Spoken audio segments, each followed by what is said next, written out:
नमस्कार दोस्तों, हमारे TI स्टोरीज यूट्यूब चैनल पर आपका स्वागत है।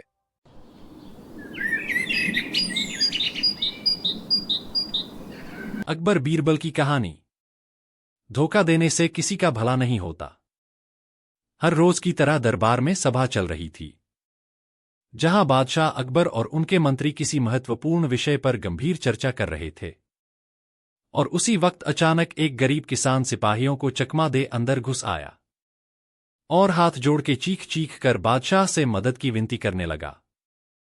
किसान की इस हरकत से बादशाह आग बबूला हो गए और गुस्से में कहा, ऐसी क्या बात हो गई कि तुमने इतना शोर मचाया है? क्या तुम्हें पता नहीं? इस समय हम मंत्रियों के साथ राज्य की समस्या पर चर्चा करते हैं। उसी समय किसान बोला, महाराज मुझे क्षमा कीजिए, मेरी समस्या ही कुछ ऐसी है कि मैं बेहाल हो रहा हूं। बादशाह ने विचार किया और बोले, ठीक है, बताओ क्या बात है। पर अगर तुम्हारी समस्या व्यर्थ निकली तो तुम्हें सभा भंग करने के जुर्म में कलकोठरी में बंद कर दिया जाएगा। उस गरीब किसान ने बादशाह को धन्यवाद किया और बोला, महाराज दरअसल मेरे साथ बहुत बड़ा धोखा हुआ है। बादशाह सुनकर अचंभित हो गए और उस गरीब किसान को अपनी समस्या विस्तार में बताने को कहा। तभी उस गरीब किसान ने सभा को बताया कि कुछ दिन पहले उसे पानी की कमी के कारण खेती करने में बड़ी दिक्कत आ रही थी, इसीलिए उसने गांव के एक अमीर आदमी से कुआं खरीदने का फैसला किया। अगले दिन वो गरीब किसान अपनी सारी जमा पूंजी ले उस अमीर आदमी के पास पहुंच गया और हैसियत ना होने के बावजूद उसने उस कुएं को मोटी रकम में खरीद लिया। ये सुनकर बादशाह ने पूछा, तो समस्या कहाँ है? तब गरीब किसान ने बादशाह को बताया कि समस्या ये है, जब वो कुएं में पानी निकालने गया तब उस अमीर आदमी ने उसे रोका और कहा कि तुम इसको ऐसे पानी नहीं निकाल सकते। उसके इस बात पर किसान ने अचंभित होकर पूछा, क्यों नहीं निकाल सकता? मैंने तो सारी कीमत चुकती करके ये कुआं खरीदा है। उस पे अमीर आदमी ने तुरंत कहा, तुमने सिर्फ कुआं खरीदा है, मुझसे कुएं का पानी नहीं। अगर इस कुएं का पानी चाहिए तो तुम्हें पानी के भी पैसे भरने होंगे। इस बात को सुनकर सभा में हड़बड़ी मच गई और बादशाह सोच में पड़ गए, क्योंकि वाकई एक अजीब दुविधा थी। किसान फूट फूट कर रोने लगा और उसने कहा, महाराज मैं ठहरा किसान आदमी, मैंने अपनी बीवी के गहने गिरवी रख के मेरे खेत की सिंचाई के लिए कुआं खरीदा था। अब अगर पानी भी खरीदना पड़े तो खुद को गिरवी रखना पड़ेगा महाराज। अकबर बहुत चिंतित हो गए और उन्होंने कहा, अब इस समस्या का निवारण तो सिर्फ एक ही व्यक्ति के पास हो सकता है, बीरबल। ये सुनते ही बीरबल सोच में पड़ गए। उनके दिमाग में विचार आने लगे कि ये तो काफी अजीब समस्या है, कुछ ऐसी जो मैंने ना कभी सुनी ना देखी। इस समस्या का किस प्रकार समाधान किया जाए? बीरबल को ऐसे सोच में पड़ते देख दरबार के एक शातिर मंत्री ने बादशाह से पूछा, और अगर बीरबल ने इस समस्या का हल नहीं ढूंढा तो? अगर ऐसा हुआ तो हम बीरबल को सलाहकार पद से बर्खास्त कर देंगे। अगले ही पल बीरबल किसान की समस्या सुलझाने निकल पड़ते हैं और कुछ दूर चलने के बाद वो दोनों कुएं के पास पहुंच गए। अमीर आदमी कुएं के बिल्कुल बाजू में बैठ के शान से पैसे गिन रहा था। बीरबल ने उनके पास जाके उनको नमन किया, पर वो घमंडी अमीर आदमी बीरबल को अनदेखा कर पैसे गिनने में मदहोश था। फिर बीरबल ने दोबारा कोशिश की, मैंने कहा नमस्ते। अमीर आदमी बोला, क्या चाहिए तुम्हें? बीरबल ने किसान की तरफ उंगली दिखाते हुए कहा, तुम इस किसान को तुमसे खरीदे हुए कुएं से पानी निकालने के लिए मना क्यों करते हो? उस भले इंसान से कहो, कुएं के पानी के भी पैसे भरे।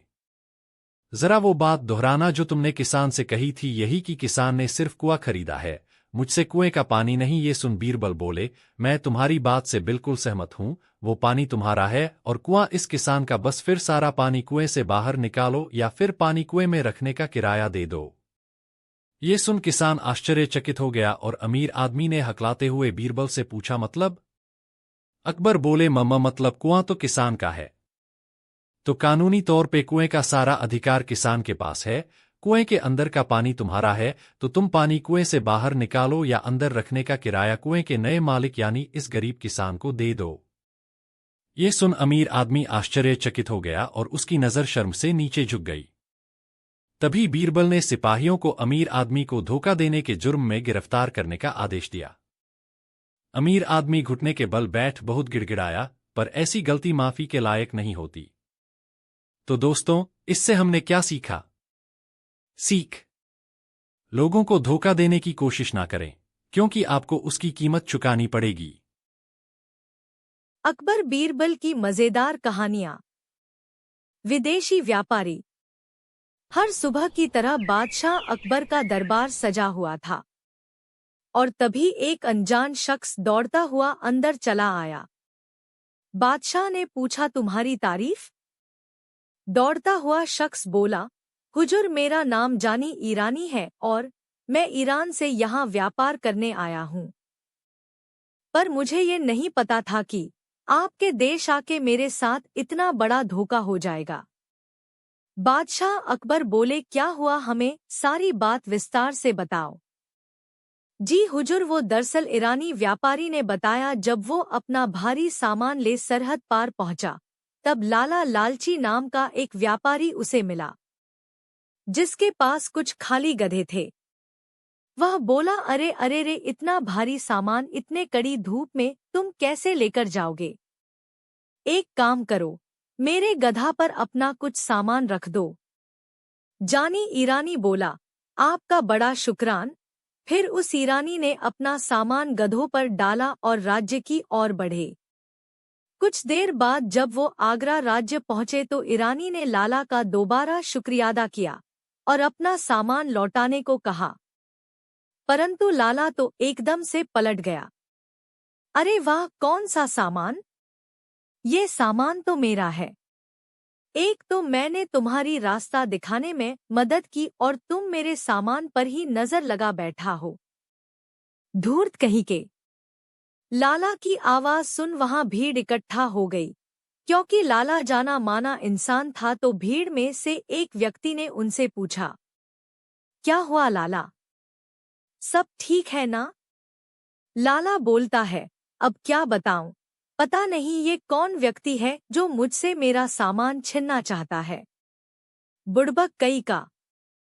अनजान देश में गुस्सेल भीड़ को देख ईरानी व्यापारी ने मुद्दे को आगे बढ़ाना सही नहीं समझा और वो वहां से दौड़कर भाग निकला। तो इस तरह से मेरे 3000 सोने की मोहरों का सामान लूट लिया गया। अब ये आप ही मुझे इंसाफ दिलाओ। यह बात सुनकर बादशाह अकबर बोले, अब यह बात सिर्फ इंसाफ की नहीं बल्कि मेरे देश के मान सम्मान की भी है। सिपाहियों, अभी के अभी लाला को ले आओ। फिर क्या लाला को तुरंत दरबार में पेश किया, जिसे देखकर अकबर गुस्से में बोले, लाला, क्या ये ईरानी व्यापारी सही कह रहा है? तुमने इन्हें बेवकूफ बनाकर इनका सामान हड़प लिया? तभी लाला बोला, क्या? भला मैं ऐसा क्यों करूं? हुजूर, उल्टा ये मेरा सामान छीनना चाहता था। वो तो भला हो हमारे राज्य के भली भीड़ का जिन्होंने इसे घेर लिया और ये व्यक्ति वहां से भाग निकला। अब आप ही बताओ, अगर ये सही होता तो वहां से भागता क्यों भला? अकबर बादशाह कहते हैं, लाला की बात में तो दम है। तभी विदेशी व्यापारी बोला, इसकी बात का यकीन मत कीजिए हुजूर, ये झूठ बोल रहा है। फिर क्या दोनों में तू मैं में शुरू हो गई और बादशाह गुस्सा हो बोलो, खामोश। हमारी जनता पे इतना घिनौना इल्जाम लगाने के जुर्म में इस ईरानी व्यापारी को काल कोठरी में डाल दिया जाए। ये सुन तो ईरानी के पाँव के नीचे से जमीन ही खिसक गई और लाला लालची तो मन ही मन मुस्कुरा उठा, परंतु उसे नहीं पता था कि इसके पीछे बादशाह की सोची समझी योजना थी। फिर क्या अगले दिन बादशाह ने सारी घटना बीरबल को विस्तार से बताई, तो इसीलिए उसे काल कोठरी में डाल दिया।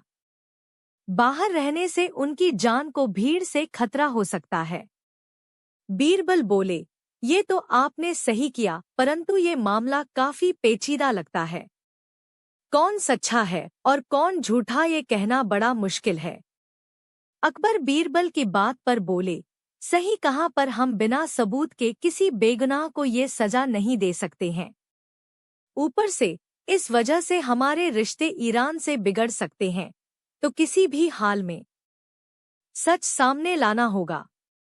बीरबल ने इस पर खूब विचार किया, पर उन्हें भी समझ नहीं आ रहा था कि इस समस्या को कैसे सुलझाएं, और तभी उनकी नज़र खिड़की के बाहर खड़े सेवक पर पड़ी जो सब्जी वाले के साथ भाव का तोल मोल कर रहा था, जिन्हें देख बीरबल को कुछ विचार आया। टमाटर वाकई काफी महंगे हो गए हैं। अगले दिन लाला लालची व्यापारी ने अपनी दुकान लगाई और वहां एक ग्राहक आया और बोला, नमस्ते लाला जी, हूँ गुजरात से आऊं छू। दरअसल मने कुछ ईरानी रेशम कालीन चाहिए छे। मने किसी ने बताया कि आप ईरान से माल लाते हैं। लाला खुश होकर बोला, हाँ हाँ महोदय, सही कहा आपने, अभी कल ही मैंने ईरान से कुछ रेशमी कालीन लाई है, अभी बताता हूँ। लाला ने अपने सेवक से वही माल लाने को कहा जो उसने जानी ईरानी से लूटे थे। उन कालीनों को देखकर ग्राहक बेहद खुश हो गया और बोला, सरस लाला जी, ये तो एकदम मस्त माल छे। ये सारी कालीन मुझे चाहिए, सही सही भाव लगा दो। तभी लाला बोलता है, वैसे तो ये बहुत महंगी है, पर आप इतने दूर से आए हैं, इसलिए आपको ये सारी कालीन केवल 3000 सोने के मोहरे के बदले दे दूंगा। 3000 बहु महंगी छे। उतने 500 सोने के मोरे से ज्यादा एक फूटी कोड़ी भी ना दे सकूचे। परवड़ता है तो बोलो, वरना हूं तो चाला। ये सुन लाला विचार करने लगा, शायद मुझे 500 में बेच देना चाहिए। इसमें उस ईरानी व्यापारी का ही घाटा होगा, मेरा कुछ नहीं जाता। ठीक है, हमारे राज्य में मेहमान तो पूजा जाता है, इसलिए आप इसे 500 में ले लो। चलो लाव पैसे। ये सुन वो ग्राहक बोला, रुपए तो काल कोठरी में मिलेंगे। यह सुन लाला बोला, क्या मतलब? और तभी उस ग्राहक ने अपनी दाढ़ी मूछ निकाली और वो निकला बीरबल। उसी वक्त वहां 2 सैनिक भी आ पहुंचे। बीरबल आप? तभी बीरबल बोले, हाँ मैं तुम्हें ईरानी व्यापारी से लूट और धोखाधड़ी के जुर्म में गिरफ्तार करता हूँ। अरे वाह, क्या सबूत है कि मैंने धोखा दिया है? इस माल को देखो। ईरानी ने बताया था कि इनकी कीमत कम से कम 3000 सोने की मोहरे है, पर तुम इसे इतनी सस्ते में इसलिए बेच रहे हो क्योंकि इसमें तुम्हारा कोई निवेश नहीं है। अब अपना जुर्म कबूल कर लो, वरना काल कोठी जाकर तुम्हारा हिसाब किताब करता हूँ। ये सुन लाला व्यापारी का सर शर्म से झुक गया और उसने अपना जुर्म कबूल कर लिया। ईरानी व्यापारी को बाइज्जत बरी कर उसके सारे कालीन की कीमत चुकाई गई, ताकि वो हमारे देश से अच्छे अनुभव के साथ जाए। तो दोस्तों, इस कहानी से हमने सीखा, ईमानदारी से किया काम ही सफल होता है। बेईमानी कितनी भी कर लो, लेकिन अंत में ईमानदारी की ही जीत होती है। तो दोस्तों, आशा है कि आपने यह कहानी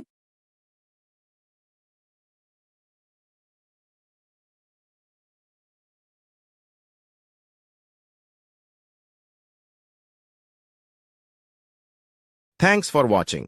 आपको ये वीडियो कैसी लगी कमेंट्स में जरूर बताएं दोस्तों। ऐसी ही और वीडियो देखने के लिए हमारे चैनल को लाइक, शेयर और सब्सक्राइब करें।